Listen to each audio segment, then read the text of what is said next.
Okay, आज की हमारी गेस्ट स्पीकर हैं डॉक्टर अंशुल चाहर।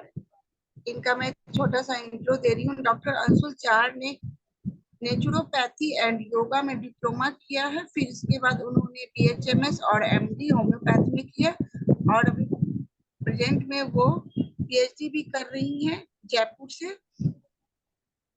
और अभी ये university college of homoeopathy Kekri Ajmer में एसोसिएट प्रोफेसर है। इनके बहुत सारे रिसर्च पेपर भी पब्लिश्ड हुए हैं और इन्होंने बहुत सारे कॉन्फ्रेंसेज, वर्कशॉप और टीवी प्रोग्राम्स में भी काम किया है। इन्होंने बहुत सारे अवार्ड्स भी प्राप्त किए हैं। ये जेट चेस रनर भी रह चुकी हैं और गर्ल्स क्रिकेट टीम की विनर भी। इनका आज का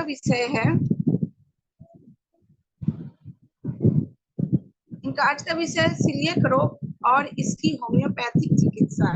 सो डॉक्टर अंशुल, आपका आईएफपीएच मंच पे दोबारा फिर से बहुत बहुत स्वागत है। Over to you doctor, please unmute yourself, you are muted. Thank you so much ma'am. सबसे पहले मैं साहनी सर का और आईएफपीएच टीम का बहुत बहुत धन्यवाद करना चाहूंगी कि जिन्होंने मुझे प्लेटफॉर्म प्रोवाइड करवाया। और आईएफपीएच टीम पे प्लेटफॉर्म पे मेरा ये थर्ड वेबिनार है। तो अभी डायरेक्ट हम आज के टॉपिक पे आते हैं। आज का मेरा टॉपिक है सीलिक डिजीज और इसकी होम्योपैथिक थेरापेटिक्स। शेयर करती हूँ।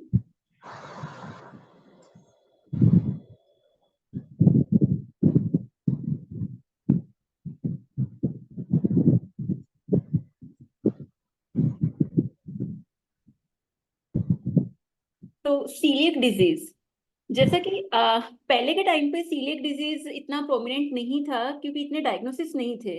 और अभी रिसेंट में इतने डायग्नोसिस इतने स्ट्रॉन्ग हो गए हैं, तो इस वजह से सीलियक डिजीज अभी कुछ डिकेड्स में बहुत ही प्रोमिनेंट एक डिजीज उभर के आ रही है। पहले इतना नहीं होता था। अभी जैसे फूड इंडस्ट्री को भी अगर हम देखें तो फूड इंडस्ट्री में भी बहुत सारे ग्लूटेन फ्री पिज्जा है, ग्लूटेन फ्री पैक फूड है, ये सारा फूड इंडस्ट्री भी सबसे बहुत ग्रो कर रही है। तो बेसिकली सीलियक डिजीज की अगर हम हिस्ट्री की बात करें तो सीलियक डिजीज कब स्टार्ट हुआ, डायग्नोसिस फर्स्ट टाइम कब हुआ, तो 2000 साल पहले एक ग्रीक फिजिशियन थे जिन्होंने फर्स्टली सीलियक डिजीज का जो पेशेंट है वो एक अडल्ट पर्सन में आइडेंटिफाई किया था। और जो सीलियक वर्ड है, ये ग्रीक वर्ड है। इसका मीनिंग अपने आप में, इसका मीनिंग है सफरिंग इन द बॉल्स। तो बॉल्स की सफरिंग इसका मीनिंग ही है। जैसे कि इस पिक्चर में है कि सीलियक डिजीज का जो पेशेंट हुआ है वो ग्लूटेन डाइट से बहुत ही डरता है, क्योंकि ग्लूटेन डाइट की वजह से उसको सारे सिम्टम्स आते हैं और वो सिम्टम्स सिर्फ कांस्टेंट बने रहते हैं और बहुत ही पेनफुल रहते हैं, जैसे एब्डोमिनल पेन है या डायरिया वगैरह है। तो इस वजह से सीलियक डिजीज के पेशेंट को अगर हम कुछ भी ऑफर करेंगे तो एनी टाइम उसका यही कहना होता है कि क्या ये ग्लूटेन फ्री है। तो सीलियक डिजीज बेसिकली होता क्या है, तो डायरेक्ट इसकी डेफिनेशन पे आते हैं। तो सीलियक डिजीज जो है वो एक इन्फ्लामेटरी ऑटोइम्यून कंडीशन होती है। इन्फ्लामेटरी है और ऑटोइम्यून कंडीशन है। और सीलियक डिजीज होता क्यों है, क्योंकि ग्लूटेन की वजह से हो रहा है, ग्लूटेन की वजह से। और ग्लूटेन भी सिर्फ उन्हीं लोगों को इन्फ्लुएंस कर रहा है जो जिनमें की जेनेटिकली ससेप्टेबल जो इंडिविजुअल्स हैं उन्हीं को अफेक्ट करेगा। प्लस इसके जो डिजीज है, इस डिजीज के होने के बाद में क्या क्या होता है, ग्लूटेन की वजह से क्या होगा, ग्लूटेन की वजह से क्या होगा, एक इम्यून रिएक्शन प्रोड्यूस होती है पेशेंट में। और उस इम्यून रिएक्शन की वजह से स्मॉल इंटेस्टाइन जो है वहां पे इन्फ्लेमेशन प्रोड्यूस होता है और ऑटो एंटीबॉडीज डेवलप होती हैं, क्योंकि ये ऑटोइम्यून डिजीज कंडीशन है। तो वहां पे स्मॉल इंटेस्टाइन में ऑटो एंटीबॉडीज डेवलप होती है और वो जो ऑटो एंटीबॉडीज हैं वो आपकी स्मॉल इंटेस्टाइन की एपिथेलियल सेल्स हैं उनको डैमेज करती हैं बेसिकली। तो इसमें जो सिम्टम्स आते हैं वो मल्टी सिस्टमिक सिम्टम्स आते हैं। सिर्फ जीआईटी, सिर्फ गैस्ट्रोइंटेस्टाइनल सिम्टम नहीं होके दूसरे सिस्टम को भी अफेक्ट करता है ये। अब सीलियक डिजीज जो है इसके कुछ एक और नाम है, जैसे कि gluten sensitive enteropathy, non tropical sprue and coeliac sprue. अभी इतनी देर से हम लोग बात कर रहे हैं ग्लूटेन ग्लूटेन, तो ग्लूटेन एग्जैक्टली होता क्या है। तो ग्लूटेन जो है ये इसमें एक वीट है। ग्लूटेन जो है, ग्लूटेन की अगर हम बात करें तो ग्लूटेन का एक सिंगल वीट अपन लेते हैं। तो एक सिंगल वीट का जो ये वीट कर्नल है, ये एक सिंगल वीट कर्नल है। तो वीट कर्नल के अंदर एंडोस्पर्म होता है। जो एंडोस्पर्म है इसमें बहुत सारे न्यूट्रिएंट्स होते हैं जो कि ये जो सीड का जो एम्ब्रियो है उसको सारे न्यूट्रिएंट्स प्रोवाइड करवाते हैं। तो एंडोस्पर्म जो उसमें सारे न्यूट्रिएंट्स हैं जो कि सीड के एम्ब्रियो को न्यूट्रिशन प्रोवाइड करवा रहे हैं। और एंडोस्पर्म में जो न्यूट्रिएंट्स होते हैं वो बेसिकली होते हैं प्रोटीन, स्टार्च और विटामिन।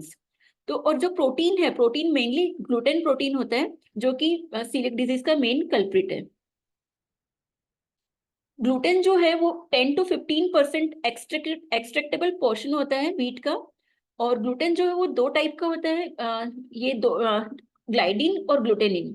ग्लाइडिन जो है उसका मॉलिक्यूलर वेट होता है 15,000 मॉलिक्यूलर वेट होता है। और ग्लाइडिन जो है, ग्लूटेन का जो पार्ट होता है ग्लाइडिन, वो ही बेसिकली स्मॉल स्मॉल बाउल की इंजरी करता है। तो एक डाइजेशन के बाद में एक ब्रेकडाउन प्रोडक्ट होता है ग्लाइडिन, जो है ग्लूटेन का ही एक ब्रेकडाउन प्रोडक्ट है। तो सीलिक डिजीज बेसिकली हम बोलते हैं नॉर्मल लैंग्वेज में कि ग्लूटेन एलर्जी है। ग्लूटेन एलर्जी है, लेकिन ग्लूटेन का जो ब्रेकडाउन प्रोडक्ट होता है बेसिकली उसकी वजह से यहाँ पे सिम्टम्स आते हैं। अब है कि सीलिक डिजीज कौन कौन से पर्सन में हो सकती है, क्या क्या इसके रिस्क फैक्टर है। तो रिस्क फैक्टर्स की अगर बात करें तो 10 to 15% जो भी फर्स्ट डिग्री रिलेटिव्स हैं उन लोगों में सीलिक डिजीज होने के चांसेस सबसे ज्यादा रहते हैं। अगर किसी को सीलिक डिजीज है तो उसके जो फर्स्ट डिग्री रिलेटिव है यानी कि पेरेंट्स में है तो उनके इमीडिएट जो बच्चे हैं उन लोगों में होने के चांसेस सबसे ज्यादा रहते हैं।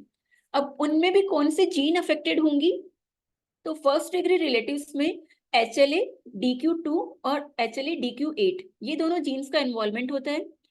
इसके अलावा कुछ एक ऑटोइम्यून डिजीज कंडीशन है जिनके प्रेजेंस में ये डिजीज होने के चांसेस बहुत होते हैं। उसमें आता है आपका डायबिटीज, टाइप 1 डायबिटीज जिन भी बच्चों को है।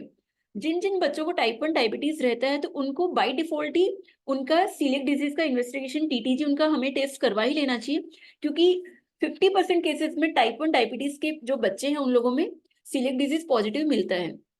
शॉर्जन सिंड्रोम जिनमें है उनमें, और किसी बच्चे में क्रॉनिक आर्थराइटिस रह रहा है उन केसेस में भी सीलिक डिजीज होने के चांसेस काफी ज्यादा रहते हैं। कुछ एक जेनेटिक कंडीशंस हैं जैसे कि डाउन सिंड्रोम है, टर्नर सिंड्रोम है, उन लोगों में भी सीलिक डिजीज होने के चांसेस काफी ज्यादा रहते हैं। तो ये कुछ एक रिस्क फैक्टर्स है। उसके बाद में अगर हम एपिडेमियोलॉजी की बात करें तो सीलिक डिजीज किन लोगों में होने के चांसेस ज्यादा होते हैं, तो यूरोपियन कंट्रीज में सबसे ज्यादा चांसेस रहते हैं सीलिक डिजीज के।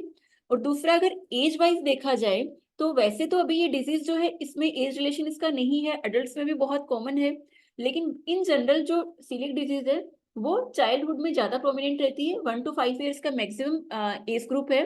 1 year से कम एज ग्रुप में नहीं, बहुत रेयर है, क्योंकि उस टाइम पे ग्लूटेन इंटेक ही नहीं हो रहा, इसलिए टोडलर एज में ये नहीं हो सकती है। और इसका जो होने के इंसिडेंसेस हैं वो बहुत ज्यादा पॉपुलेशन में कुछ कम लोगों को हो सकता है, या फिर बहुत कम पॉपुलेशन में भी कुछ लोगों को हो सकता है, जैसे कि एवरी 5,000 में से एक इंसान को हो सकता है, या फिर एवरी 300 इंडिविजुअल्स में भी एक जने को हो सकता है। और coeliac disease is 20 times more common among type 1 diabetes patients. ये हमने पहले भी डिस्कस किया था कि जिन लोगों को टाइप 1 डायबिटीज है उन लोगों में सीलिक डिजीज होने के चांसेस बहुत ज्यादा होते हैं, इसलिए उन लोगों में स्क्रीनिंग करवाना मस्ट होता है। अब आता है पैथोजेनेसिस की, होता क्यों है सीलिक डिजीज, बेसिकली क्यों हो रहा है। तो सीलिक डिजीज जो है, ग्लूटेन एग्जैक्टली कहाँ अफेक्ट करेगा, तो एरिया ऑफ इन्वॉल्वमेंट जो है स्मॉल इंटेस्टाइन को इंजर कर रहा है। ग्लूटेन की वजह से क्या हो रहा है, स्मॉल इंटेस्टाइन की जो एपिथेलियल सेल्स है वो इंजरी हो रही है। तो स्मॉल इंटेस्टाइन का भी बेसिकली ड्यूडेनम और प्रॉक्सिमल जेजुनम वाला पार्ट जो है वो इसमें अफेक्टेड रहता है। तो ये ड्यूडेनम और जेजुनम जो है वो ही इससे मेनली अफेक्ट होता है। तो ड्यूडेनम और जेजुनम में जो अफेक्ट आएगा उसकी वजह से क्या होगा, वहां पे ऑटो एंटीबॉडीज डेवलप हो जाती हैं। ऑटो एंटीबॉडीज जो इसमें बनती हैं वो बेसिकली दो टाइप की ऑटो एंटीबॉडीज डेवलप हो रही है यहाँ पे। एक तो एंटी TTG जो कि हम टेस्ट पे करवाते हैं, एंटी टिश्यू ट्रांसग्लूटामिनेज। और दूसरी जो ऑटो एंटीबॉडीज बनती हैं वो है एंटी एंडोमाइसिल एंटीबॉडीज, anti-EMA। ये दोनों मेनली ऑटो एंटीबॉडीज फॉर्म होती हैं, और ये ऑटो एंटीबॉडीज स्मॉल इंटेस्टाइन की एपिथेलियल सेल्स को इंजर करती है। वहां पे जो माइक्रोबिलाई होती है, फिंगर लाइक जो प्रोजेक्शंस रहते हैं उनको फ्लैटन कर देती हैं। उनको फ्लैटन करेंगी तो क्या होगा, वहां पे जो फिंगर लाइक प्रोजेक्शन है उस वजह से क्या हो रहा है, वहां पे सरफेस एरिया इंक्रीज है। तो इंक्रीज सरफेस एरिया की वजह से वहां पे एब्जॉर्प्शन, जो भी न्यूट्रिएंट्स का एब्जॉर्प्शन है वो बहुत ज्यादा क्वांटिटी में रहता है। लेकिन अगर वो फ्लैटेंड हो गई तो स्मॉल इंटेस्टाइन का जो म्यूकोसल लेयर है उसका वहां पे जो सरफेस एरिया वो कम हो जाएगा, उसकी वजह से न्यूट्रिएंट्स का एब्जॉर्प्शन कम हो जाता है। तो स्मॉल इंटेस्टाइन में बेसिकली डिफिशियंसी हो जाएगी, उस वजह से एब्जॉर्प्शन कम हो रहा है न्यूट्रिएंट्स का। तो फॉलिक एसिड, आयरन और कैल्शियम, इसको शॉर्ट में फिक करके बोला गया है कि FIC, फॉलिक एसिड, आयरन और कैल्शियम, इन तीनों की कमी हो जाएगी। ये होता क्यों? जेनेटिक प्रीडिस्पोजिशन की वजह से हो रहा है। HLA-DQ2 और HLA-DQ8, इन दोनों की वजह से ऑटो एंटीबॉडीज फॉर्म हो रही है, और वो एंटीबॉडीज आगे जाके सारा ये पैथोजेनेसिस क्रिएट कर रही है।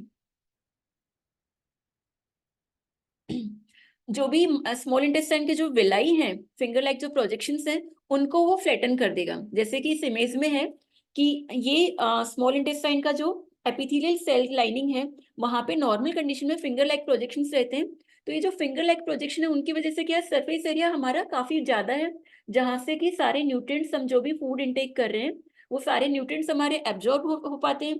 लेकिन सीलिक डिजीज होने की वजह से क्या होगा, ये जो ऑटो एंटीबॉडीज हैं, वो सारे इन विलाइज को फ्लैटन कर देंगे। फ्लैटन होने की वजह से वहां पे माइक्रोन्यूट्रिएंट्स का जो एब्जॉर्प्शन है वो कम हो जाएगा, और उस वजह से पेशेंट में सारे पैथोलॉजिकल सिम्टम्स आते हैं। अब हम क्लिनिकल फीचर्स पे जाएं, तो क्लिनिकल फीचर्स जो इसके हैं वो मेनली डायरिया है। सबसे ज्यादा प्रोमिनेंट जो सिम्टम है वो सीलिक डिजीज का डायरिया रहता है। डायरिया जो होगा, डायरिया में स्टूल का करेक्टर कैसा होगा, स्टूल पीले कलर का होगा, लूज स्टूल होगा और ग्रीसी स्टूल रहेगा। स्टेटोरिया की कंडीशन रहेगी पेशेंट को, और ये सबसे ज्यादा कॉमन सिम्टम सीलिक डिजीज का जो है वो डायरिया है। स्टूल का कंसिस्टेंसी होगी वाटरी, सेमी फोम, और बहुत ज्यादा फाउल स्मेलिंग स्टूल रहेगा, बहुत बहुत ही फाउल स्मेलिंग आएगी। और इसके अलावा जो डायरिया है वो क्रॉनिक डायरिया रहता है पेशेंट में। और क्यों ऐसा हो रहा है डायरिया? क्योंकि माल एब्जॉर्प्शन है, क्योंकि माइक्रोविलाई जो फ्लैटेंड हो गए हैं, उसकी वजह से एब्जॉर्प्शन नहीं हो पा रहा, और उस वजह से डायरिया हो रहा है। और स्टूल, अनडाइजेस्टेड स्टूल पास हो रहा है, इस वजह से बहुत ही स्ट्रॉन्ग फाउल स्मेल रहती है इसमें। इसके अलावा दूसरा सिम्टम इसमें आता है एब्डोमिनल पेन। पेशेंट को बहुत सीवियर एब्डोमिनल पेन रहेगा, क्रैम्पी पेन रहेगा। और ये पेन होने का रीजन क्या है उसकी? क्योंकि बाउल हैबिट्स चेंज हो रही हैं, उसको डायरिया रह रहा है, इस वजह से उसके एब्डोमेन में पेन रहता है, और ये क्रैम्पी पेन है, और कभी कभी ये बहुत सीवियर कंडीशन में भी बहुत सीवियर भी हो सकता है। इसके अलावा पेशेंट में बहुत फ्लैचुलेंस रहेगा। अब ये फ्लैचुलेंस क्यों है? क्योंकि इंटेस्टाइनल बैक्टीरिया जो हैं वो डाइजेस्ट करने की ट्राई कर रहे हैं अनअब्जॉर्ब जो न्यूट्रिएंट्स जो रह गए हैं, जो न्यूट्रिएंट्स को अब्जॉर्ब नहीं कर पाई स्मॉल इंटेस्टाइन, उन जो अनअब्जॉर्ब न्यूट्रिएंट्स उनको अब्जॉर्ब करने की ट्राई की वजह से वहां पे फ्लैचुलेंस रहता है। बॉर मिस हो सकता है। ये क्या होता है, स्मॉल इंटेस्टाइन में बहुत लाउड लाउड नॉइस आती है, जैसे कि डायरिया हो जाता है उस टाइम पे, वैसे ही अनएडेड हम कोई भी स्ट्रेच वगैरह नहीं लगाने की जरूरत है, उसमें भी उसको बहुत इंटेस्टाइन से बहुत स्ट्रॉन्ग वॉइस आती रहती है, और ये भी अनअब्जॉर्ब न्यूट्रिएंट्स की वजह से होता है। पेट में बहुत डिस्टेंशन और ब्लोटिंग रहेगी, इसका रीजन होता है गैस फॉर्मेशन की वजह से। एंड पेशेंट में बहुत ज्यादा वेट लॉस रहेगा। वेट लॉस हो रहा है पेशेंट को, अनइंटेंशनल वेट लॉस है, क्योंकि पेशेंट खाना प्रॉपर खा रहा है, लेकिन खाना एब्जॉर्ब नहीं हो पा रहा है, न्यूट्रिएंट्स उसके एब्जॉर्ब नहीं हो पा रहे, उस वजह से पेशेंट में बहुत ज्यादा वेट लॉस रहेगा। और एक आता है इसमें फेलियर टू थ्राइव, ये बहुत इंपॉर्टेंट है। Failure to thrive basically young children में, बच्चों में यूज किया जाता है ये टर्म। फेलियर टू थ्राइव का मीनिंग है कि बच्चा प्रॉपर खाना खा रहा है, बट फिर भी उसको जिस रेशो में वो खाना खा रहा है, फूड इंटेक कर रहा है, उस रेशो में उसका बॉडी का डेवलपमेंट नहीं हो रहा है, ना उसका हाइट बढ़ रहा है, ना उसका वेट बढ़ रहा है। तो ये कंडीशन को कहते हैं failure to thrive. occurs in significant portion of celiac disease patients, roughly 54%। जो वेट लॉस है वो 54% जो पेशेंट्स है सीलियक डिजीज के, उनमें वेट लॉस की समस्या रहती है। माल एब्जॉर्प्शन होगा, वही माइक्रोविलाइज जो है वो आपके एपिथेलियल सेल्स जो फिंगर लाइक प्रोजेक्शंस है वो फ्लैटन हो गया, उसकी वजह से माल एब्जॉर्प्शन है। माल एब्जॉर्प्शन किन चीजों का होगा? जो भी आपका न्यूट्रिएंट्स है, जो भी फूड प्रोडक्ट है, जो आपके स्मॉल इंटेस्टाइन में एब्जॉर्ब हो रहे हैं, वो एब्जॉर्ब नहीं हो पा रहे हैं, उस वजह से उनका माल एब्जॉर्प्शन रहेगा। तो जिसमें बेसिकली मेनली आता है vitamin B12, folate, iron, calcium, vitamin D and vitamin K। अब माल एब्जॉर्प्शन की वजह से क्या क्या हो रहा है? विटामिन B12 की डेफिशिएंसी से क्या होगा? मैक्रोसाइटिक एनीमिया हो सकता है, मैक्रोसाइटिक एनीमिया होगा। फोलेट की डेफिशिएंसी से मैक्रोसाइटिक एनीमिया हो जाएगा। आयरन की डेफिशिएंसी से आयरन डेफिशिएंसी एनीमिया। कैल्शियम की डेफिशिएंसी से चौविस्टिक साइन। चौविस्टिक साइन क्या होता है? हमारे फेस की जो न्यूरोलॉजिकल एक कॉम्प्लिकेशन है, कैल्शियम की कमी की वजह से, हाइपोकैल्सीमिया की वजह से क्या होगा, फिंगर फेस पे अगर फिंगर से टैप करेंगे तो फेस उसी साइड पे ट्विचिंग हो जाएगी फेशियल मसल्स की। तो ये भी हाइपोकैल्सीमिया की वजह से, जो कि पेशेंट्स में बहुत कॉमन मिलता है ये। और विटामिन डी की डेफिशिएंसी से बोन हेल्थ डिसऑर्डर्स हो जाएंगे, जैसे कि ओस्टियोपीनिया, ओस्टियोपोरोसिस, ओस्टियोआर्थराइटिस। ये सारी डिजीज कंडीशन जो है, जो लेट एज में आनी चाहिए, वो अर्ली एज में स्टार्ट हो जाती है। और विटामिन के की डेफिशिएंसी से क्लोटिंग डिसऑर्डर हो जाता है उन लोगों में, ब्लड क्लोटिंग जो है वो प्रॉपर नहीं हो पाता। इसके अलावा पेशेंट को भूख नहीं लगती है, बहुत ही ज्यादा एनोरेक्सिया रहता है, माउथ उसका सोर रहेगा, टंग में सोरनेस रहेगी, वीकनेस और फैटिक रहता है due to poor general nutrition. Weakness और फैटिक क्यों है? क्योंकि जनरल न्यूट्रिशन उसका प्रॉपर नहीं हो पा रहा है। और एनीमिया, सेकेंडरी टू एनीमिया भी इसका एक रीजन है वीकनेस का। और एनीमिया जो इसमें होगा वो बेसिकली आयरन डिफिशियंसी एनीमिया होता है। और बोन्स की अगर हम बात करें तो बोन्स में क्या क्या सिम्टम आएंगे? ओस्टियोपीनिया एंड ओस्टियोपोरोसिस। तो ओस्टियोपीनिया क्या है? ओस्टियोपोरोसिस की इनिशियल स्टेज है जहाँ पे बोन मिनरल डेंसिटी जो है, बीएमडी आपका कम होना स्टार्ट हुआ है, उस टाइम पे ओस्टियोपीनिया की स्टार्टिंग होती है, पोरस बोन बनने होने लग जाती है। उसके बाद में वो कंडीशन अगर लॉन्ग लास्टिंग रह रही है तो फिर बोन्स के अंदर मिनरल जो है वो बहुत कम हो गए हैं आपके, और पोरस हो गई बोन। जैसा कि ये टी स्कोर बता रहा है कि नॉर्मल बोन के बाद में आपका ओस्टियोपीनिया एंड फाइनली ओस्टियोपोरोसिस की कंडीशन डेवलप हो सकती है। तो ये ओस्टियोपीनिया और ओस्टियोपोरोसिस जो है वो विटामिन डी और कैल्शियम की डेफिशिएंसी की वजह से डेवलप होते हैं। ये तो हो गए मेन सिम्टम जो सीलिएक डिजीज में होते हैं, गैस्ट्रो जीआईटी ट्रैक्ट की वजह से जो होते हैं। इसके अलावा दूसरे अगर सिम्टम्स की अगर हम बात करें तो न्यूरोलॉजिकल सिम्टम्स भी इसमें हो सकते हैं। न्यूरोलॉजिकल सिम्टम्स की अगर हम बात करें तो हाइपोकैल्सीमिया, कैल्शियम की कमी हो रही है, माल एब्जॉर्प्शन है कैल्शियम का। तो कैल्शियम की कमी की वजह से क्या होगा, पेशेंट में बहुत वीकनेस रह सकती है, सेंसरी लॉस हो सकता है, पेरेस्थीशिया, उसको हाथ पैर में सुनपन पिन जैसा फीलिंग आएगी, अटेक्सिया है, अटेक्सिया उसको बैलेंसिंग डिसऑर्डर हो रहा है, और पेरिफेरल न्यूरोपैथी है विटामिन बी 12 की डेफिशिएंसी की वजह से। पेशेंट को हेडेक भी रह सकता है सीलिएक डिजीज के पेशेंट्स में, और जो हेडेक का करेक्टर होगा वो क्रॉनिक और रिकरेंट हेडेक होता है इसमें बेसिकली। और जो हेडेक है वो माइग्रेन हेडेक भी हो सकता है पेशेंट को। और जो माइग्रेन हेडेक है, अगर सीलिएक डिजीज भी है पेशेंट को और माइग्रेन भी है, तो उस कंडीशन में माइग्रेन का जो अटैक बार बार रिकर हो रहा है उसमें ग्लूटेन जो है वो एक ट्रिगरिंग फैक्टर माना जा सकता है। एप्थस अल्सर्स हो सकते हैं माउथ में, सोर अल्सर्स माउथ के अंदर।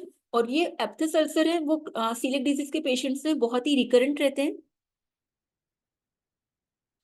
स्किन पे एक बहुत कॉमन मैनिफेस्टेशन आता है, बहुत ही कॉमन है ये, डर्मेटाइटिस हर्पेटिफॉर्मिस। डर्मेटाइटिस हर्पेटिफॉर्मिस जो है ये ऑटो इम्यून क्यूटेनियस इरप्शंस होते हैं, मेनली इन्फ्लामेटरी होते हैं ये, और पेप्यूल करेक्टर होता है। एक तो होता है पेप्यूल, एक होता है मैक्यूल। तो पेप्यूल जो होता है, पेप्यूल का करेक्टर क्या होता है, वो फ्लैट फ्लैट होते हैं, उनकी जो सरफेस है वो उठी हुई सरफेस नहीं होते, वो फ्लैटेंड होते हैं। और मैक्यूल मैक्यूल और पेप्यूल में एक मेजर डिफरेंस है कि मैक्यूल जो होता है उसका साइज 1 सेंटीमीटर से कम होता है, और इसमें कोई साइज का क्राइटेरिया नहीं होता। तो हर डर्मेटाइटिस हर्पेटिफॉर्म जो है, यहाँ पे ऑटोइम्यून क्यूटेनियस इरप्शंस होंगे, और इन्फ्लामेटरी मैक्यूल होते हैं, वेसाइकल्स होते हैं यहाँ पे, और इंटेंसली प्यूराइटिक होते हैं, बहुत ही ज्यादा, बहुत सीवियर इचिंग होती है इस केस में। Occur in a subset of coeliac disease patient 30 to 40%। जो सीलिएक डिजीज के जो पेशेंट्स हैं उनमें से अगर हम बात करें तो 30 to 40% जो पेशेंट्स हैं उन लोगों में, सीलिएक डिजीज के पेशेंट्स में डर्मेटाइटिस हर्पेटिफॉर्मिस होने के चांसेस रहते हैं। अब इसमें एक बहुत इंपॉर्टेंट है कि all patient with the dermatitis herpetiformis have celiac disease. जितने भी पेशेंट्स को डर्मेटाइटिस हर्पेटिफॉर्मिस है उन सब में सीलिएक डिजीज होगा। लेकिन सीलिएक डिजीज के सब पेशेंट्स में डर्मेटाइटिस हर्पेटिफॉर्मिस मिले ये जरूरी नहीं है, क्योंकि सीलिएक डिजीज के 30 to 40% पेशेंट्स में ही ये डर्मेटाइटिस हर्पेटिफॉर्मिस है। लेकिन डर्मेटाइटिस हर्पेटिफॉर्मिस जिसको भी है उस पर्सन में सीलिएक डिजीज हमें कंफर्मेटरी मिलेगा ही मिलेगा। और ये डर्मेटाइटिस हर्पेटिफॉर्मिस जो है, इसके जो इरप्शंस आते हैं, जो पेपुलर इरप्शंस है, इन्फ्लामेटरी पेपुलर इरप्शंस है, जो कि बहुत ही ईस्टिंग जिनमें होती है, ये मेनली आते हैं पेशेंट के एब्डोमिनल एरिया पे। मेन इनका जो लोकेशन होता है वो एब्डोमिनल एरिया है। इसके अलावा ये एक्सट्रीमिटीज पे भी आ सकते हैं, बट मेन इनका एरिया जो रहता है वो एब्डोमिनल एरिया है, और ये इस टाइप से दिखते हैं। इसके अलावा कुछ हार्मोनल इश्यूज भी आ सकते हैं, जैसे फीमेल्स में डिलेड मिनार्की, मिनार्की का एज है वो बहुत लेट मिनार्की हो सकता है। पेशेंट अगर मिनार्की सेट हो गई है तो उसके बाद में उसको फीमेल को एमिनोरिया की कंडीशन हो सकती है, और इनफर्टिलिटी की कंडीशन भी रह सकती है। मेल्स की अगर बात करें तो मेल्स में इम्पोर्टेंसी और मेल्स में भी इनफर्टिलिटी हो सकती है। और सीलिक डिजीज के जो पेशेंट्स हैं उनमें लीवर डिजीज भी डेवलप हो सकती हैं। अगर हम उनका लीवर टेस्ट करवाएंगे तो उनमें लीवर डिजीज भी हमें देखने को मिल सकती है। और पेशेंट का अगर हम ओवरऑल पर्सनालिटी देखें तो सीलिक डिजीज के जो पेशेंट्स हैं उनका फेलियर टू थ्राइव एक टर्म था, कि जो पेशेंट है, जो बच्चा है, उसका न्यूट्रिएंट्स सिंस चाइल्डहुड, जब से उसको डिजीज हुई तब से उसका न्यूट्रिएंट एब्जॉर्प्शन बहुत पुअर है। उस वजह से पेशेंट का जो हाइट है वो शॉर्ट रह जाता है। प्यूबर्टी भी बहुत सारी कंडीशंस में उसको डिलेड प्यूबर्टी रहती है, डिलेड मिनार्की है। ये सारे जो भी प्यूबर्टी सिम्टम्स है मेल में फीमेल में, वो दोनों ही उसमें डिलेड रहते हैं। और कुछ पेशेंट्स में हमें, कुछ बच्चों में लैक्टोज इंटॉलरेंस भी हमें मिल सकती है। क्लिनिकल फीचर्स इस इमेज में है, जैसे क्रोनिक डायरिया रहेगा, माल एब्जॉर्प्शन रहता है पेशेंट में, एब्डोमिनल डिस्टेंटेड रहेगा, पेशेंट बहुत लीन थीन है। ओवरऑल पेशेंट को देखा जाए तो ओवरऑल इसका पूरा लुक है बहुत ही लीन थीन इमेशिएटेड सा चाइल्ड रहेगा, लेकिन जो एब्डोमिनल एरिया है वो उसका डिस्टेंटेड रहेगा, पोर्ट बेलिड एब्डोमेन रहता है, पेन, एब्डोमिनल पेन रहता है, वॉमिटिंग पेशेंट को हो सकती है, कॉन्स्टिपेशन इन पेशेंट से बहुत ही रेयर कंडीशन में कॉन्स्टिपेशन मिलेगा, एनोरेक्सिया है, और एप्थस अल्सर पेशेंट में बहुत कॉमन रहते हैं। अब इसके अलावा साइंस है जो है, वीकनेस रह सकती है पेशेंट में, वीकनेस है, इमिसेशन है, एंगुलर स्टोमेटाइटिस, एप्थस अल्सर्स है, और कोगुलेशन प्रॉपर नहीं हो पाएगा क्योंकि विटामिन के जो है वो डेफिशिएंट है। माल एब्जॉर्प्शन में विटामिन के का भी एब्जॉर्प्शन नहीं हो पा रहा है स्मॉल इंटेस्टाइन में, उसकी वजह से कोगुलेशन प्रॉपर नहीं हो पाएगा। कहीं पे भी इंजरी हुई है तो जो क्लोट बनने की प्रोसेस है वो उनकी थोड़ा डिलेड रहती है। और एब्डोमेन जो है वो उनका डिस्टेंटेड रहता है, पोर्ट बेलिड एब्डोमेन मिलता है। अब ट्रिगिंग फैक्टर क्या है, कौन से ऐसी कंडीशंस हैं जिनकी वजह से सीलियक डिजीज होने के चांसेस ज्यादा रहते हैं। तो इसमें क्या है, ग्लूटेन जो डाइट अगर हम ले रहे हैं उसकी वजह से मेनली ये ट्रिगर करता है। अगर जो पेशेंट है जिसको हो गया है और सीलियक डिजीज डायग्नोस्ड है और उसके बाद में भी अगर वो ग्लूटेन डाइट पे है तो उसके सिम्टम्स जो है वो बहुत वर्सन कंडीशन में रहेंगे। और ग्लूटेन जो है वो मेनली ब्रो है, इसका बाजरा, राई, ओट्स एंड व्हीट। जो ओट्स है, ओट्स को कंपेरेटिवली स्टडीज में, in most of the studies oats को हमने काफी सारी स्टडीज में सेल्फ प्रूव किया है कि ओट्स से सीलियक डिजीज नहीं होती है। लेकिन ओट्स में भी कुछ प्रोलामीन्स ऐसे होते हैं जो कि म्यूकोसल टी सेल्स को इंजर कर सकते हैं, इन्फ्लामेशन कोज कर सकते हैं। तो ओट्स भी कुछ एक स्टडीज में प्रूव हुआ है, वैसे मेनली ओट्स को इसमें इंक्लूड नहीं किया गया है। तो मेन 3 कल्प्रिट है इसके, व्हीट, राई और बार्ले। ओट्स ज्यादातर केसेस में ओट्स की वजह से नहीं होता। अब अगर इन जनरल देखा जाए तो क्या क्या सिम्टम आ रहे हैं, लिथार्जी है पेशेंट को, बहुत ही फैटीग है, स्किन सिम्टम बहुत कॉमन रहते हैं, डर्मेटाइटिस सर्पिटिफॉर्मिस, रेसेस जो है वो मेनली एब्डोमेन पे आते हैं, बाकी एक्सट्रीमिटीज पे भी आ सकते हैं। एब्डोमिनल पेन रहता है पेशेंट को, डायरिया रहेगा, वेट लॉस होगा, और बोनी सिम्टम को की अगर बात की जाए तो ओस्टियोपोरोसिस और ओस्टियोपीनिया और न्यूरोलॉजिकल सिम्टम्स भी पेशेंट में डेवलप हो सकते हैं।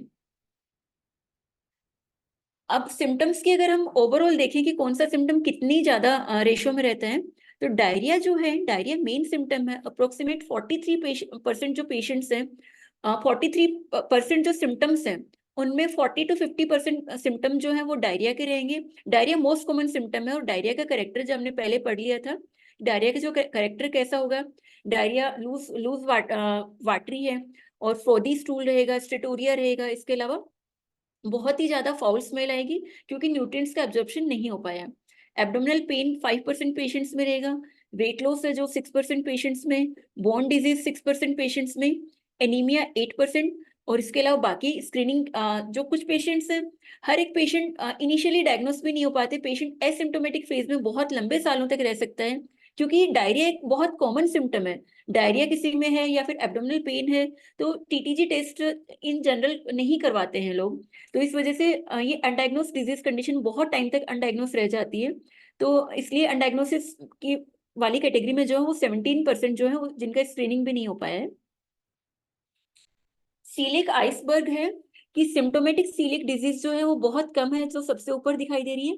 साइलेंट सीलिक डिजीज यानी कि उसके सिम्टम्स नहीं आ रहे हैं, और लेटेंट सीलिक डिजीज है कि भाई सिम्टम्स भी नहीं आ रहे हैं, लेकिन पेशेंट प्रोन है ग्लूटेन के लिए, ग्लूटेन सेंसिटिविटी है उसमें। अब आता है कि हम कौन से पेशेंट्स ऐसे हैं जिनका कि हम इन्वेस्टिगेशन करवाएं। सिम्टम्स हमने पढ़ लिए, साइन एंड सिम्टम्स पढ़ लिए, लेकिन कौन से ऐसे सिम्टम्स होंगे जिनके बेसिस पे हमें पेशेंट को टीटीजी टेस्ट करवाने के लिए हमें बोलना चाहिए, क्योंकि टीटीजी एक थोड़ा कॉस्टली टेस्ट है, हर कोई अफोर्ड नहीं कर पाता। अप्रोक्स 1000 के करीब उसका रेट पड़ जाता है। तो किन पेशेंट्स को हमें सजेस्ट करना है, तो इसमें क्रॉनिक और इंटरमिटेंट डायरिया रह रहा है पेशेंट को, फेलियर टू थ्राइव है। फेलियर टू थ्राइव ये मेन बच्चों के केस में है, बहुत इंपॉर्टेंट रहता है कि पेशेंट बच्चा है, बहुत अच्छा है, उसका खाना पीना डाइट सब बढ़िया है, लेकिन फिर भी उसका ओवरऑल फिजिकल डेवलपमेंट नहीं हो पा रहा, उसका हाइट नहीं बढ़ रहा है, उसका वेट नहीं बढ़ रहा है। प्यूबर्टी के सिम्टम्स उसमें डिलेड है, चाहे मेल है चाहे फीमेल है, डिलेड प्यूबर्टी है। एनीमिक है बच्चा, बहुत ही ज्यादा एनीमिक है, और एनीमिया में भी मेनली आयरन डिफिशियंसी एनीमिया होगा, क्योंकि स्मॉल इंटेस्टाइन से फोलेट है, आयरन है और कैल्शियम, इन तीनों का अब्जॉर्प्शन मेनली अफेक्ट करता है। तो आयरन डिफिशियंसी एनीमिया इसमें मेनली दिखेगा हमें। क्रॉनिक एब्डोमिनल पेन रह रहा है किसी को, पेट में जो है वो क्रैम्प्स आ रहे हैं, क्रॉनिक कॉन्स्टिपेशन है, क्रॉनिक फैटीग है, और स्किन में डर्मेटाइटिस हर्पेटिफॉर्मिस अगर इरप्शन हमें मिल रहे हैं, तो इन सब केसेस के जो ये सिम्टम्स अगर पेशेंट पे हमें मिल रहे हैं, तो हमें उस पेशेंट को टीटीजी के लिए सजेस्ट करना है। कुछ एक है जिनमें कोई, कुछ पेशेंट्स ऐसे होते हैं जिनमें सिम्टम्स कुछ भी नहीं है, लेकिन उनमें कोई दूसरी डिजीज कंडीशन है, जैसे कि टाइप 1 डायबिटीज है, ऑटोइम्यून दूसरी कोई भी ऑटोइम्यून डिजीज कंडीशन है, जैसे कि ऑटोइम्यून थायराइड डिजीज है, या फिर ऑटोइम्यून लीवर डिजीज कंडीशन है, आईजीए की डिफिशियंसी है, इम्यूनोग्लोबिन ए डिफिशिएंट है, या डाउन सिंड्रोम है, टर्नर सिंड्रोम है, या फिर सीलिएक डिजीज किसी पेरेंट में है और उनके बच्चे हैं, तो उन लोगों में ये एसिम्टोमेटिक है, कोई भी सिम्टम नहीं आ रहा, बट इन इन कंडीशंस में हमें एसिम्टोमेटिक पेशेंट्स का भी टीटीजी हमें करवाना है। इसका डायग्नोसिस के लिए जो मेन टेस्ट होता है वो टिश्यू ट्रांसग्लूटामिनेज आईजीए एंटीबॉडी टीटीजी ए टेस्ट करवाते हैं।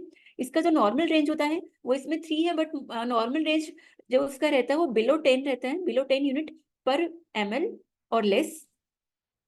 सीरोलॉजिकली अगर हम टेस्ट की बात करें तो serum IgA endomysial antibodies EMA and serum IgA tissue transglutaminase TTG antibodies जो है, इन दोनों की सेंसिटिविटी एंड स्पेसिफिसिटी जो है वो 95% से ज्यादा रहती है। तो ये दोनों मेन टेस्ट हैं, बट इन दोनों में भी अगर देखा जाए तो टीटीजी जो है वो रिकमेंडेड सिंगल टेस्ट है, जो कि डिजीज स्क्रीनिंग में हम मोस्टली यूज करते हैं। इनमें सीरम टीटीजी टेस्ट जो है मोस्ट सेंसिटिव टेस्ट है, ईएमए आईजीए वो इसका हाई स्पेसिफिक मार्कर रहता है। ट्रीटमेंट की अगर हम बात करें तो ट्रीटमेंट इसका जो है वो लाइफ लॉन्ग, हम जो भी सीलिएक डिजीज के जो पेशेंट्स हैं उनका ट्रीटमेंट अगर देखा जाए तो वो उनको life long gluten free diet पे ही रखना रहता है मेनली। ग्लूटेन फ्री अगर डाइट पे रहेगा तो उसको जो भी ग्लूटेन की वजह से जो उसकी स्मॉल इंटेस्टाइन पे इंजरी हुई है, स्मॉल इंटेस्टाइन पे जो इंजरी हुई है, ऑटो एंटीबॉडीज ने जो इंजर किया, वहां पे इन्फ्लामेशन कॉज किया है, वो ग्लूटेन फ्री डाइट की वजह से धीरे धीरे ऑटोमेटिक हील होने लग जाता है। तो पेशेंट अगर ग्लूटेन फ्री डाइट पे रहता है तो उसके सिम्टम्स में धीरे धीरे इंप्रूवमेंट होने लग जाता है।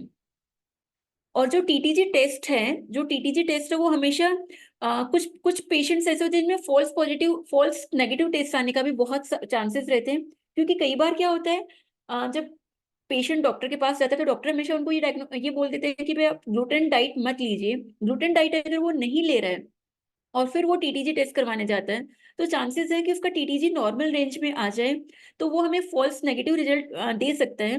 तो इसलिए टीटीजी जो टेस्ट है वो ग्लूटेन डाइट पे रहते हुए ही टीटीजी टेस्ट कराना, उससे से हमें सही आइडेंटिफाई हो पाएगा। और ग्लूटेन फ्री डाइट अगर पेशेंट ले रहा है तो उसका जो इंटेस्टाइन में जो इंजरी हुई है वो धीरे धीरे हील होने लग जाती है। नेक्स्ट आता है strict adherence to diet allows to intestine to heal leading to resolution of all symptoms. Strictly अगर हम ग्लूटेन फ्री डाइट लेंगे तो जो भी इंटेस्टाइन पे इंजरी हुई है वो रिजॉल्व हो जाएगी depending on how soon the diet begin. जितना जल्दी ग्लूटेन सीलिएक डिजीज डायग्नोस हुआ है और जितना जल्दी पेशेंट ग्लूटेन फ्री डाइट पे रहना स्टार्ट करेगा उतने ही उसके कॉम्प्लिकेशंस कम होंगे पेशेंट के और उतनी उसकी लाइफ स्मूथ रहेगी।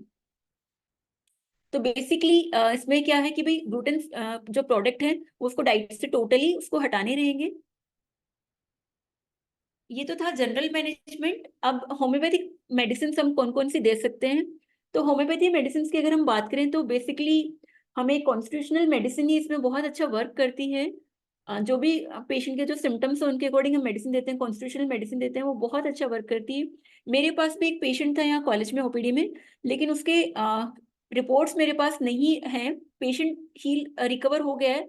टेरेंटुला का टिपिकल टेरेंटुला का बच्चा था, टेरेंटुला के सारे सिम्टम्स थे और 3 मंथ्स में उसका टीटीजे नॉर्मल आ गया था और अभी वो ग्लूटेन डाइट पे है, लेकिन रिपोर्ट्स नहीं थी तो इसलिए मैंने वो केस यहाँ पे प्रेजेंट नहीं किया है। आ, अगर हम सिम्टोमेटिक मेडिसिन की बात करें तो मेनली जो भी जीआईटी के सिम्टम्स, जीआईटी के जो मेडिसिन हैं वो मेडिसिन इसमें मेनली थेरापेटिकली रहती हैं। जैसे कि इसमें मेन है नेट्रम सल्फ। नेट्रम सल्फ की अगर हम बात करें तो नेट्रम सल्फ में जो स्टूल का करेक्टर होगा, स्टूल का करेक्टर है इसमें येलो और वाटरी स्टूल रहता है। और नेट्रम सेल्फ कौन से केसेस में यूजफुल होता है? इस natrum self is useful in the cases of diarrhoea with yellow watery stool. Stool जो नेट्रम सेल्फ का होगा बहुत ही ज्यादा वॉल्यूमिनस रहता है, बहुत ग्रीसी रहता है, बर्निंग सेंसेशन रहता है स्टूल के साथ में एनएस के अराउंड। उसको स्टूल पास करने के बाद में पेशेंट को बहुत ही बर्निंग रहता है। ये इसका मेन सिम्टम है नेट्रम सेल्फ का, कि स्टूल बहुत वॉल्यूमिनस है, ग्रीसी है और स्टूल पास करने के बाद में एनएस के सराउंडिंग उस एरिया में उसको बहुत ही बर्निंग सेंसेशन रहता है। और इसके अलावा rambling and gargling in the bowls along with the diarrhea, a person may also experience cramps around the umbilical region। umbilical region है उसके चारों तरफ उसको cramps की फीलिंग भी हो आएगी। pain in the abdomen is the another symptom। gently rubbing the belly gives the relief from the patient from the pain। तो नेट्रम सेल्फ जो है वो इसके जीआईटी के जितने भी सिम्टम्स हैं उनको बहुत अच्छे से कवर कर रहे हैं। नेक्स्ट मेडिसिन आती है चाइना। चाइना जैसा कि वीकनेस के लिए बहुत मेन मेडिसिन है। तो इसमें क्या है, डायरिया की वजह से marked weakness and exhaustion patient में रहता है। मोस्ट प्रोमिनेंट इंडिकेटर जो है चाइना का सीलिएक डिजीज के केसेस में क्या है कि diarrhoea along with marked physical weakness. जैसा कि सीलिएक डिजीज में भी है कि डायरिया भी रह रहा है और साथ में बहुत ही वीकनेस और फैटीग रहता है। तो ये इस सिम्टम को ये भी बहुत अच्छे से कवर कर रहा है। स्टूल इसका जो होगा वो इसकी कंसिस्टेंसी कैसी होगी, येलो एंड फ्रोदी है। इसके साथ में पेशेंट को बहुत ज्यादा फ्लैचुलेंस रहता है while passing stool. Stool pass करते टाइम इसको फ्लैचुलेंस रहेगा और यहाँ पे अनडाइजेस्टेड फूड भी रहेगा स्टूल में pass in the stool. Abdomen seems bloated with the gas. Due to gas pain in the abdomen is a symptom. Bending double, patient को एब्डोमिनल पेन में रिलीफ मिलता है बेंडिंग डबल से। और belching से उसको बिटर टेस्ट आता है माउथ में। नेक्स्ट मेडिसिन है लाइकोपोडियम एंड कालीकार्ब। लाइकोपोडियम और कालीकार्ब भी दोनों ही medicine excessive gas in the abdomen के लिए है। Lycopodium is well suited treatment for coeliac disease when excessive gas is primary symptom. अगर सीलिएक डिजीज का पेशेंट है और उसमें बहुत मेन सिम्टम अगर उसका आ रहा है कि उसमें पेशेंट को बहुत ज्यादा गैस फॉर्मेशन हो रहा है तो उस केस में लाइकोपोडियम हम सोच सकते हैं। In these cases, there is bloating of the abdomen as well. Bloating भी रहेगी। The stomach feels full and distended and there is feeling of rolling of gas। पेट में पूरा टाइम गैस घूम रही है, इस टाइप का सेंसेशन रहता है। There is a sharp persistent pain in the abdomen। इसके अलावा काली कार्ब जो है, काली कार्ब का सिम्टम रहेगा unreleased gas with hard distension of abdomen. Kali carb में क्या है, गैस पास नहीं हो पा रही जिस वजह से एब्डोमेन जो है वो उसका बहुत ही डिस्टेंडेड फील हो रहा है, बहुत हार्डनेस फील हो रही है उसमें। Stomach feel as if it will burst, क्योंकि गैस जो है वो पास नहीं हो पा रही तो पेट फट जाएगा, ऐसा सेंसेशन पेशेंट में रहता है। सोर बेल्चिंग रहेगी, सोर बेल्चिंग भी इसके साथ में रहती है। और पेनलेस डायरिया इसका मेन सिम्टम रहता है। डायरिया जो रहेगा, डायरिया के साथ में उसको कोई पेन नहीं रहता है। कार्बोवेज, कार्बोवेज जो है, कार्बोवेज में जो स्टूल का करेक्टर होगा, उसके स्टूल में बहुत ही ज्यादा फाउल स्मेलिंग स्टूल रहेगा, और स्टूल जो है may be extremely foul smelling in some cases, there is ineffectual urge to pass stool, बार बार इसको स्टूल जाने का मोशन का रहेगा, accompanied by lot of release of wind, gas pass होती रहती है. Distended abdomen make it difficult to wear any tight clothing around the waist. ये कार्बोवेज का मेन सिम्टम है, वेस्ट के अराउंड हो कोई भी टाइट क्लोथिंग वियर नहीं कर पाता है. Another symptom is the burning sensation in the stomach. Next medicine आती है आर्सेनिक एल्बम. आर्सेनिक एल्बम में बहुत अच्छी मेडिसिन है सीलिक डिजीज के केसेस के लिए. फॉर एक्सट्रीम वेट लॉस, बहुत ज्यादा पेशेंट को वेट लॉस हो रहा है, arsenic album is mostly indicated as a treatment for celiac disease when extreme weight loss is present. Another symptom is acute exhaustion, बहुत जल्दी बहुत इमीडिएटली पेशेंट थक जाता है. डायरिया भी रहेगा, डायरिया यहाँ पे फॉल स्मेलिंग स्टूल रहता है. And winds are also symptom in such cases. Sometime the stool smell like rotten eggs जैसा स्मेल रहेगा स्टूल में. Cramping in the intestines along with the stool. Pressure जैसा फीलिंग होगा rectum में. Heart burn, nausea, vomiting ये भी रह सकता है इसके साथ में. और एंजाइटी एंड रेस्टलेसनेस जो कि आर्सेनिक एल्बम का मेन सिम्टम रहता है additional. These are the symptom in the extreme degree. फिर नेक्स्ट मेडिसिन आती है Bryonia.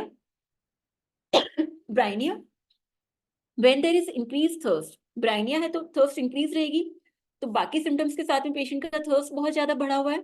Stomach is insensitive to touch.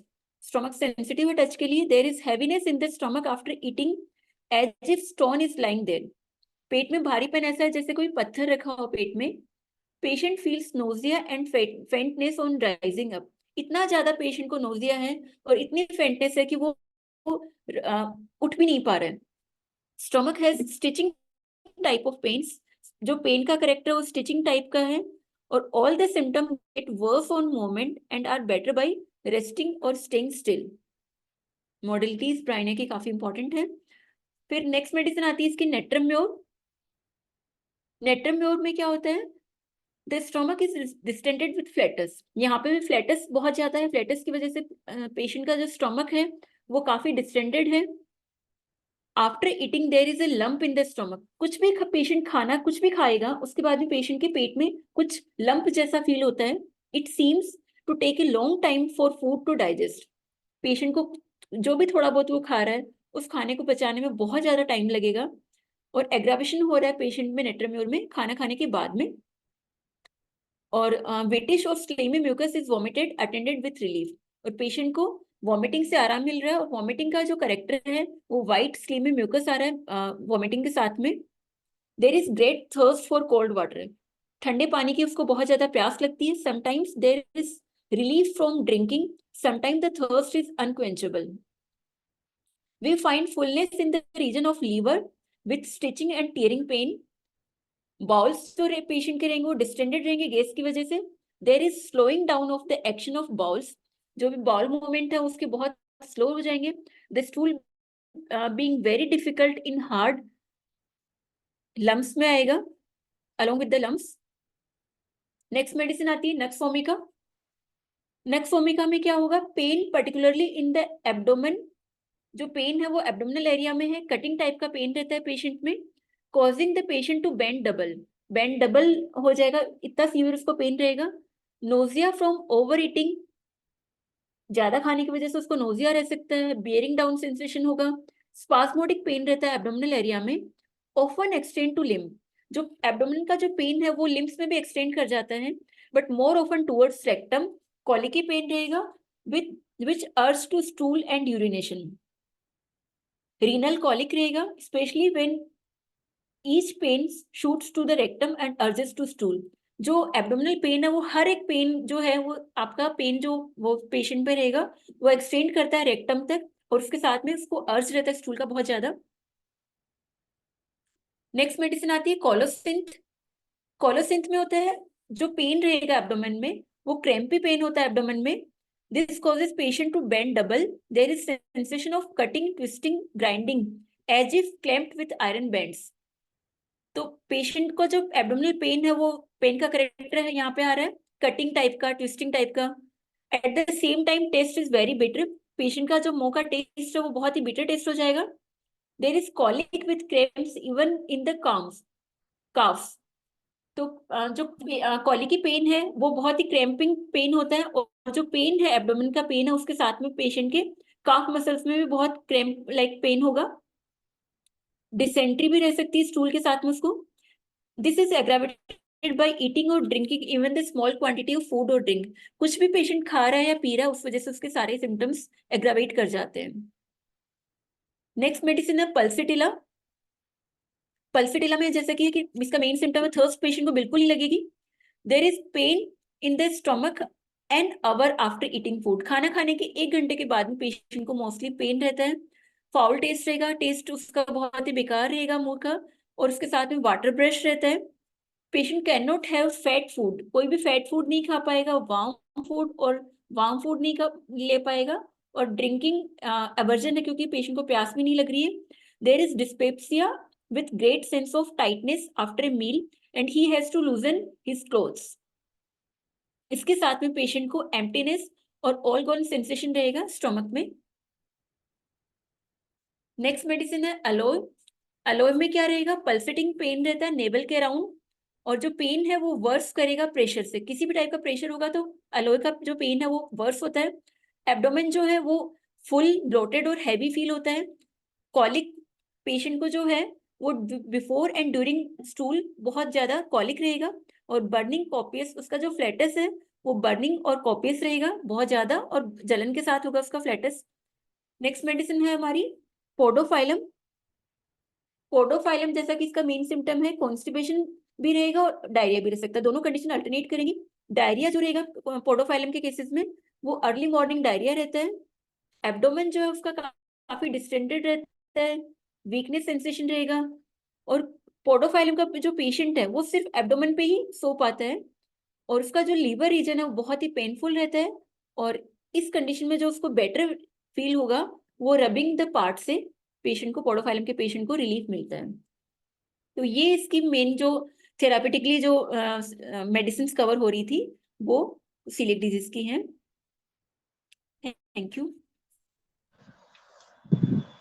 Thank you doctor Anshul, आपने बहुत ही खूबसूरती से सीलिएक डिजीज को बताया। किन्हीं का कोई क्वेश्चन हो तो काइंडली हैंड रेज करें, नहीं तो मैं तब तक मैं कुछ पूछती हूँ इससे रिलेटेड। हम ये आपने सीलिएक डिजीज को मेनली तो ये बता दिया कि जीआईटी से ये रिलेटेड है, ये प्रॉब्लम जो भी होती है जीआईटी से ही रिलेटेड आएगी। तो इसमें आपने ग्लूटेन फ्री डाइट के बारे में जो बताया, वीट के बारे में, तो आप ये कौन सा डाइट एडवाइस करेंगी, इससे रिलेटेड कुछ बताइए। मेरी आवाज आ रही है? Yes ma'am, gluten free diet है जैसे कि लाइक गेहूं मेनली, जैसे जो हमारे नॉर्थ इंडियन है जिनकी स्टेपल डाइट का एक पार्ट रहता है गेहूं और राइस, जो हम लोग मेनली इंटेक कर रहे हैं, तो उसको अवॉइड करके जो मिलेट्स हैं, अगर सीलिएक डिजीज का पेशेंट मिलेट्स पे आता है, मिलेट्स में बाजरा नहीं लेना क्योंकि बाजरा सीलिएक डिजीज को कॉज कर रहे हैं। बाजरा के अलावा दूसरे जो मिलेट्स हैं उनको अगर वो अपनी मेन डाइट का पोर्शन बनाता है पेशेंट, तो उसको रिलीफ रहेगा। तो किस तरह का डाइट पूरा एडवाइस करना चाहिए हमें? मैम मेनली तो मिलेट्स ही बेस्ट ऑप्शन रहेंगे क्योंकि न्यूट्रिएंट्स भी प्रॉपर मिल पाएंगे उससे, और मिलेट्स में बस बाजरा को अवॉइड करना है, बाकी मिलेट्स बेस्ट है क्योंकि न्यूट्रिएंट भी प्रॉपर चाहिए। बाकी जितने भी फ्रूट्स वगैरह हैं, क्योंकि शुगर इंटेक से उसको कोई प्रॉब्लम नहीं है, तो फ्रक्टोज जिन भी फ्रूट्स में है तो स्वीटन फ्रूट्स भी वो ले सकते हैं, बाकी सारी चीजें वो ले सकते हैं, बस ग्लूटेन प्रोडक्ट को छोड़ दिया जाए तो। कि राइस और मिल्क एडवाइस करना चाहिए क्योंकि वो ग्लूटेन फ्री होते हैं। मिल्क मैम कुछ एक पेशेंट्स में लैक्टोज इंटॉलरेंस भी रहता है सीलिएक डिजीज के पेशेंट्स में, तो लैक्टोज इंटॉलरेंस अगर पर्सन में रह रहा है तो उन केसेस में सीलिएक डिजीज एग्रावेट कर जाएगी अगर वो मिल्क प्रोडक्ट, डेयरी प्रोडक्ट लेते हैं, तो डेयरी प्रोडक्ट को भी अवॉइड करना बेटर है। लेकिन अगर लैक्टोज इंटॉलरेंस नहीं है तो उन केसेस में पेशेंट को लेना चाहिए, क्योंकि अगर मिल्क डेयरी प्रोडक्ट भी नहीं ले रहा है, बाकी कुछ न्यूट्रिएंट्स भी नहीं ले पा रहा है, और ऑलरेडी उसके स्मॉल इंटेस्टाइन से बहुत सारे मेन न्यूट्रिएंट्स है उनका एब्जॉर्प्शन नहीं हो पा रहा है, जैसे आयरन है, फोलिक एसिड है, विटामिन डी, विटामिन के, तो एन नंबर ऑफ न्यूट्रिएंट्स का एब्जॉर्प्शन भी नहीं हो पा रहा है, और फिर हम डाइट में भी बहुत सारी चीजें रेस्ट्रिक्ट कर देंगे, तो बिल्कुल डेवलपमेंट पेशेंट का नहीं हो पाएगा। तो बहुत ज्यादा रिस्ट्रिक्टेड डाइट हमें नहीं सजेस्ट करनी चाहिए पेशेंट को, आई थिंक सो। कोई स्पेसिफिक एज लिमिट है इस डिजीज को सफर करने के लिए, जिसे मैम हाँ बेसिकली चाइल्डहुड में होता है, लेकिन अभी चाइल्डहुड में नहीं, अडल्ट में भी काफी केसेस मिलते हैं सीलिक डिजीज के। एंड 2 साल से कम के एज ग्रुप में बहुत रेयर है, क्योंकि उस टाइम पे ग्लूटेन प्रोडक्ट मेनली बच्चे की डाइट में नहीं होती है, तो उससे कम एज में बहुत रेयर है। उसके बाद में तो 22 25 ईयर्स तक के पेशेंट्स में डायग्नोस होती है, और उसके बाद में एक बार डिजीज हो गई है तो फुली इरिवर्सिबल कंडीशन में पहुंच जाना, कि आपका ग्लूटेन डाइट पे आप आ जाते हो। तो एलोपैथी में ऐसा किसका कोई इलाज नहीं है, बट होम्योपैथी में मेडिसिन के साथ में पेशेंट, अगर उसको पूरी कॉन्स्टिट्यूशनल मेडिसिन दी जाती है, तो ग्लूटेन फ्री डाइट पे पेशेंट आ जाता है with in 2 to 3 months। Thank you. किन्हीं का कोई क्वेश्चन हो?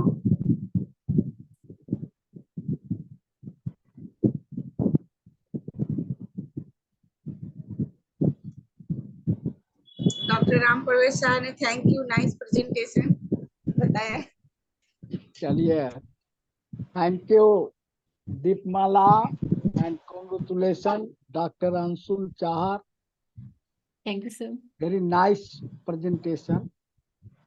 Thank you sir. अच्छा है, बहुत बढ़िया है। गेहूं से एलर्जी, तरह से गेहूं से ही एलर्जी होता है, गेहूं का ही जो है, गेहूं के बाल में ही कुछ ऐसा रहता है, जिससे आप बहुत बढ़िया सिलिक डिजीज के बारे में बताए, अच्छा लगा। और दवाई भी आप मेनली सब कवर कर गए, अच्छा दवाई है। लाइकोपोडियम, चाइना, नेट्रम सल्फ, तो natrum sulph very good remedy and China. हाँ, नेट्रम सल्फ इसलिए कि उसके इंटेस्टाइन में जाके कुछ ऐसा फंस जाता है, जिसके कारण से इस तरह का डायरिया और गैस फॉर्मेशन होता है। तो नेट्रम सल्फ जो है उसको बाटरी को निकालता है। नेट्रम सल्फ का एक्शन ही होता है कि जो विजातीय तत्व अंदर में है उसको जो है बाहर की ओर ढकेलेगा, है ना, निकालेगा।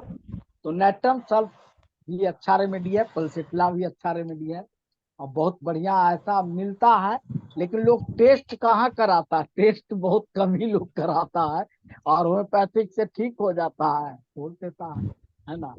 बहुत लोग आता है, तो बहुत अच्छा आपने बताए, बहुत बहुत धन्यवाद। इसमें आपने बताया चाइल्डहुड के बारे में ही, तो आई थिंक मुझे लगता है ये चाइल्डहुड नहीं, ये आप अर्ली एज में भी, ये ओल्ड एज में भी ये प्रॉब्लम हो सकता है। तो जैसा कि सर ने बताया अभी कि ये गेहूं से मेनली ये प्रॉब्लम होती है, गेहूं डाइजेस्ट नहीं होता है। तो ओल्ड एज में जाने पे भी आपका जीआईटी अफेक्टेड हो जाता है, तो मे बी ये उस एज में भी ये सफर हो सकता है, उस एज में भी ये अफेक्टेड हो जाएगा। इसका कोई स्टेजेस भी है, कोई स्टेज बताएं? स्टेजेस हाँ, यस। स्टेजेस तो मैम सच नहीं है डिजीज का, तो लाइक बेसिकली स्मॉल इंटेस्टाइन पे इंजरी कर रहा है, तो उसकी वजह से जो उसका म्यूकोजल लेयर है, एपिथेलियल सेल्स की जो म्यूकोजल लेयर है, वहाँ पे वो फिंगर लाइक प्रोजेक्शंस को फ्लैटन कर रहा है, उस वजह से माल न्यूट्रिशन की प्रॉब्लम रह रही है। तो माल न्यूट्रिशन के बाद में उसके सारे सिम्टम्स डेवलप हो जाते हैं। डिसेंट्री भी होता है, इसमें बहुत अच्छा म्यूकस निकलता है। और इसमें हम देखे हैं, 2 4 5 पेशेंट देखे हैं, तो उसमें हम स्टेफाइलोकॉक्सिन, स्टेप्टोकॉक्सिन 200 का पावर का हम देते हैं, तो उसमें बहुत अच्छा काम करता है। और बाकी रेमेडी कॉन्स्टिट्यूशनल, पल्सेट्ला आ जाए, नेट्रम सल्फ आ जाए, आर्सेनिक आ जाए, जो जैसा रहता है उसके मुताबिक, लेकिन यह जो है बहुत बढ़िया काम करता है, स्टेफाइलोकॉक्सिन और क्या। ठीक है, वेजिटेबल्स भी है जिसको आप एडवाइस कर सकती हैं ग्लूटेन फ्री डाइट में लेने के लिए या अवॉइड करने के लिए।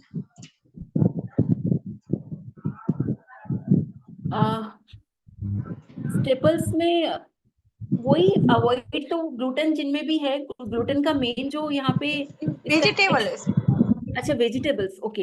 वेजिटेबल्स तो मैम, वेजिटेबल्स तो सारी ली जा सकती है, क्योंकि वेजिटेबल कोई भी ग्लूटेन का कोई ट्रेसेस नहीं मिलते कोई भी वेजिटेबल में, तो वेजिटेबल्स सारी ली जा सकती हैं। और फ्रूट्स का अगर हम बात करें तो फ्रूट्स में जिनमें भी फ्रक्टोज है, जो डायबिटीज जैसे टाइप 1 के जो पेशेंट्स हैं उन लोगों में होने के चांसेस बहुत कॉमन है। जिनको डायबिटीज टाइप 1 है उनमें मोस्ट ऑफ द पेशेंट्स में सीलिएक डिजीज मिल सकती है। तो उन लोगों में हमें फ्रक्टोज कंटेनिंग जो फ्रूट्स हैं उनको अवॉइड करना चाहिए, क्योंकि अगर डायबिटीज ट्रिगर कर गया है तो सीलिएक डिजीज के सिम्टम्स हैं वो भी उनके बढ़ सकते हैं। तो वेजिटेबल्स में कोई specific vegetable I think so ऐसा नहीं है जो हमें अवॉइड करवाना है।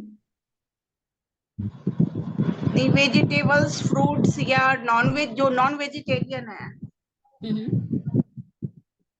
नॉन वेजिटेरियन मैम, क्योंकि स्मॉल इंटेस्टाइन इतना इन्फ्लामेशन की वजह से इतना प्रॉब्लमेटिक सिचुएशन है कि एब्जॉर्प्शन बहुत पुअर है। तो अगर नॉन वेजिटेरियन डाइट पेशेंट लेता है तो प्रॉपर एब्जॉर्ब नहीं हो पाएगा, तो अनडाइजेस्टेड जितना फूड मटेरियल निकल रहा है इंटेस्टाइन से, तो उतनी ही ज्यादा उसके सिम्टम्स बहुत सीवियरिटी को जाते जाएंगे। तो नॉन वेजिटेरियन डाइट को डाइजेस्ट करना वैसे ही वेजिटेरियन डाइट के कंपेयर में बहुत हार्ड होता है। वेजिटेरियन में सबसे ज्यादा बढ़िया है कद्दू है, झींगा है, झिगनी है। सबसे बेस्ट चीज झिगनी का जो है खाइए, उबाला हुआ जो है खाइए, बढ़िया अच्छा है। वेजिटेरियन में बैगन भी खा सकते हैं, तो वेजिटेरियन में अच्छा है। लेकिन नॉन वेजिटेरियन तो उसको पच भी नहीं करेगा उसमें नहीं पचता। हाँ बिल्कुल। और फ्रूट्स में स्पेशली एप्पल, बनाना, बेरीज, ग्रेप्स, कीवी, हाँ बना ऑरेंज, पियर, पाइनएप्पल, वाटरमेलन, जो कि उसका जीआईटी को भी स्ट्रॉन्ग करेगा और वो डाइजेस्टेबल भी होगा। सबसे ये सब आप बेस्ट है बनाना, कच्चा बनाना का सब्जी यदि खाए इसमें तो बहुत अच्छा काम करता है। पका हुआ नहीं, कच्चा कच्चा का छील के और उसका चटनी भी खाए तो बहुत बढ़िया काम करता है। ठीक है, थैंक यू। और कोई कुछ कहना चाह रहे?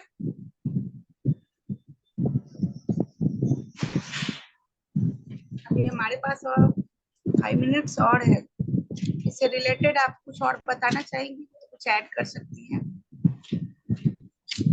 इसमें आपने बताया मेनली पेनफुल, तो ये क्या पेनलेस भी हो सकता है? मैम पेन तो रहता है पेशेंट्स में, जो कॉलिक है, एब्डोमिनल कॉलिक है, वो तो मोस्टली पेशेंट्स में मेन सिम्टम है। लाइक डायरिया के साथ में एब्डोमिनल पेन है, वो रहता ही है पेशेंट्स में। और स्टूल जो है, स्टूल का करेक्टर की अगर हम बात करें तो स्टूल के साथ में जो पेन होगा वो ड्यूरिंग स्टूल या बिफोर एंड ड्यूरिंग स्टूल जो पेन है वो हर एक पेशेंट में होना मस्ट नहीं है, बट वैसे एब्डोमिनल पेन पेशेंट्स में मोस्टली रहता है।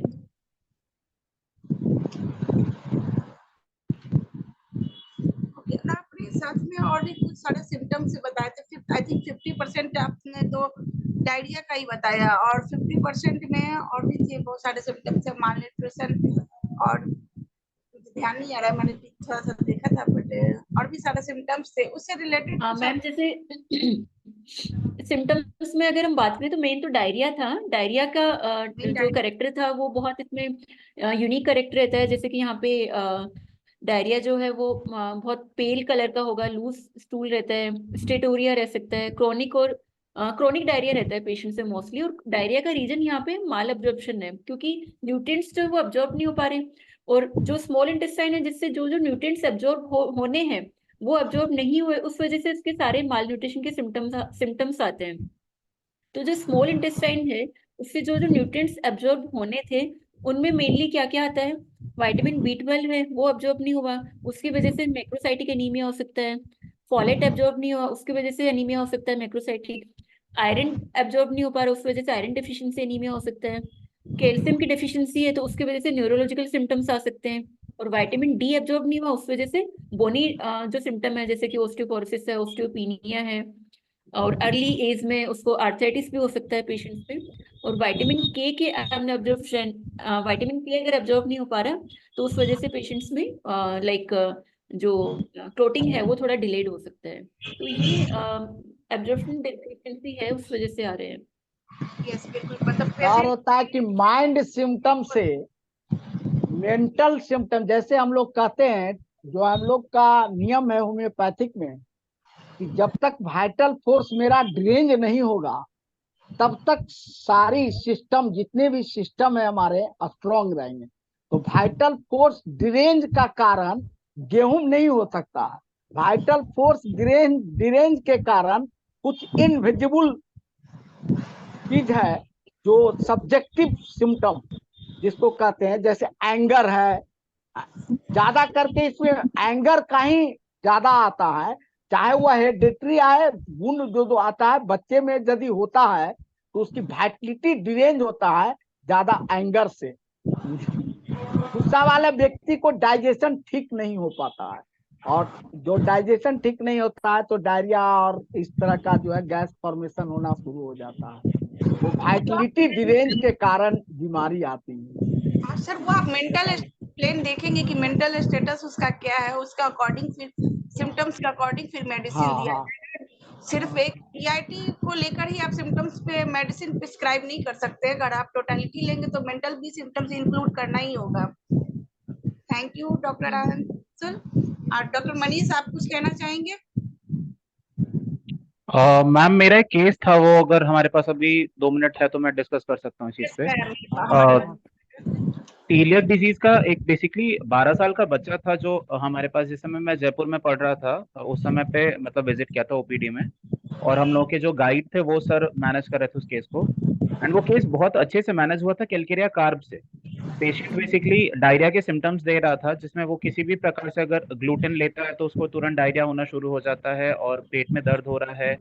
और इस वजह से बहुत लीन थीन एमासिएटेड हो चुका था वो। बट जब हम लोगों ने अच्छे से केस लिया उसका, तो बेसिकली जब उसकी मदर जब कंसीव की हुई थी उसको, उस समय पे कोई इन्फेक्शियस डिजीज फैला हुआ था। तो वहां पे जो रूब्रिक जो मेरे सर ने लिया था बेसिकली वो था फियर ऑफ इन्फेक्शियस डिजीज का। और उसकी मॉम को हैबिट था बार बार हाथ धुलने का और बीमारियों से डरने का और इन फैटी फूड्स खाने का। तो उन्होंने ड्यूरिंग कंसीव वाले जो सिम्टम्स थे ना, उसमें उसकी मदर के जो इन सिम्टम्स को इंक्लूड किया था, जो वो कैलकेरिया कार्ब की तरफ डायरेक्ट कर रही थी। एंड इवन बच्चा भी चिल्ली था, उसको भी मतलब टेंडेंसी था फॉर टेकिंग कोल्ड और ये वाला। तो कैलकेरिया कार्ब से वो केस काफी मैनेज था। मतलब मैं ये नहीं बोल सकता कि वो बाद में रोटी खाने लगा और बिल्कुल क्योर हो गया, बट वो केस बहुत अच्छा मैनेज था कैलकेरिया कार्ब 200 से। जब मेरे सामने वो केस था तब कैलकेरिया 30 से शुरू हुआ था। एंड मेरी इंटर्नशिप ओवर होते होते तक वो केस कैलकेरिया 200 पे आया था। वो एवरी 15 डेज एक बार रिपीट करते थे डोज को। एंड वो केस काफी मैनेज था कैलकेरिया कार्ब से। सो मैंने सीलियक का वही इकलौता केस देखा है, but it was really good. मतलब अच्छा एक्सपीरियंस था मेरे लिए। थैंक यू डॉक्टर मनीष, बहुत अच्छा आपने ये बताया। लेकिन बट आप जितना आपने डिस्क्राइब किया उसमें आर्सेनिक भी माइंड में आ सकता है। जी मैम बिल्कुल आ सकता है, बट जैसे मुझे सारे सिम्टम्स इस समय याद नहीं है क्योंकि उस चीज को काफी टाइम हो चुका है। बट इंटर्न मतलब वो उसकी जो मॉम और थी ना वो प्रॉपर कैलकेरिया ही थी। हाँ, कैलकेरिया तो कॉन्स्टिट्यूशन वैसा हो, जरूर कहीं हाँ ना मैम। कहीं आपको वो दिख रहा होगा। जी मैम।